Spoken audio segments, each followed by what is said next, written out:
مع بعض تطورات الموقف الراهن قبلي وبحري.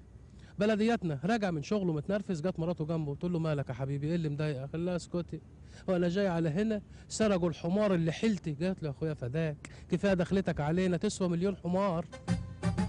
اتجوزها بعد 4 اشهر ونص خلفت له عيل. تقول له هريدي مش هتيجي تشوف ابنك؟ قال لها ابني يا خاينه 4 اشهر ونص وتخلفي عيل؟ نقول لاخواتي ايه؟ قالت له بالراحه نتفاهم بالعقل، انت متجوزني بالك قد ايه؟ الله 4 اشهر ونص. قالت له انا متجوزاك بالي قد ايه؟ الله 4 اشهر ونص. صح يبقوا 9. ظلمت كده. ماشي في الشارع بيعاكس واحده من سوء حظه طلعت خرصه، ماشي وراها يا حلو يا طعم يا جميل. الخرصه بصت له من فوق لتحت بقرف، افتكر انها معجبه راح مقرب منها، قال لها عليها الطلاق نفسي نشوفك يا حلو، ان قلت الشرق الغرب ندولك. الخرصه اتنرفزت قالت له راح استناها الساعه 3 عند باتا. اخترعوا برشام للادب، الحامل تاخد البرشامه العيل ينزل مؤدب. واحده في الصعيد سمعت عن البرشام خدت حبايه. 9 اشهر مفيش ولاده، 10 اشهر مفيش ولاده، 18 شهر الدكاتره قلقوا فتحوا بطنها لقوا توأم. بيقول له اتفضل انزل، يقول له لا والله اتفضل انت، اتفضل انزل. انت مستني حاجه تنزل ولا؟ راجع من شغله متنرفز تاني جت جنبه تقول له مالك ايه اللي مضايقك؟ قال لها يا ست انت عارفه ان المرتب ما بيكفيش ويا دوبك المهيه بتقعد لهم 5 في الشهر بالعافيه.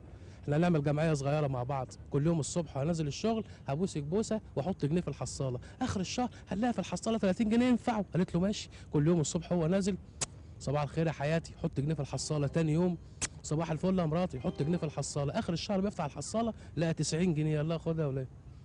انا كل يوم ببوسك بوسه وبحط جنيه، اخر الشهر لازم الاقي 30 جنيه مش 90. لقيت الاستاذ وليد اللي فوقينا عجبته الجمعيه دخل باسمين.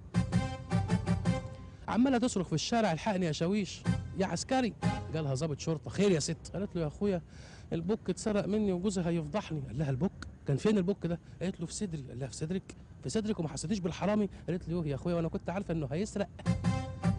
عيل صغير بيعيط دخل ابوه بيقول له مالك يا ولد بتعيط ليه؟ قال له اسكت يا ابوي امبارح المدرس ضربني في الفصل وهزقني وسط اصحابي. خد ابنه من ايده تاني يوم راح المدرسه. قال له ازاي مدرس تضرب الولد؟ ملوش اب هو؟ قال له يا حاج ابنك غبي جدا مخه وحش ما بيفهمش حاجه. قال له ولدي مش غبي انا راجل مقاول ومخ نضيف والذكاء ده متوافر في العيله. قال له طب بص بنفسك شوف الاختبار ده ولا؟ قال له ايوه يا بيه. قال له روح شوفني انا موجود في اوضه المدرسين ولا لا. الواد خد بعضه جري على اوضه المدرسين ورجع.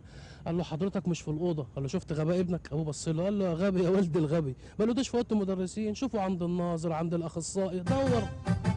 عيل صغير قاعد مع ابوه بخيل قوي بيقول له بابا انا عاوز 50 قرش. قال له ايه 40 قرش؟ هتعمل ايه بال 30 قرش؟ مفيش الا ريال، تاخد باريزه وتجيب شيلن؟ بخيل قوي بلع جنيه عملوا له غسيل معده لقوا 30 قرش. راجل كبير في السن وبخيل قوي بيطلع في الروح بيموت وعياله اتلموا حوالين منه فتح لها عياله كلهم. قال لهم ايه يا اولاد انتوا كلكم هنا؟ قالوا له ايوه يابا خليك في اللي انت فيه. يعني الواد محمد موجود؟ قالوا له ايوه يابا. والبت سامحه هنا؟ قالت له ايوه يابا كلنا حواليك. قال لهم كلكم حواليا يا اولاد الكلب وسايبين نور الصلاه منور. عيل صغير عمال يعيط دخل ابوه له مالك ولدي في ايه؟ قال له يا ابويا انت عارف اللي بيحصل انا عاوز اعرف يعني. يا اما دخل على امه قال لها يا ماما انت ليه خلفتني اسود وخلفت اخويا ابيض؟ قالت له اتنقل على عينك انا لو اعتمدت على ابوك لكنت جبت اسود ولا ابيض. مدرس اتجوز مدرسه ساعه جرس الباب ما يضرب يقول هي فسحه. مدرسه عربي تقف في البلكونه تقول له يا بتاع القوطه اوزن 2 كيلو طلعهم في ثانيه اول.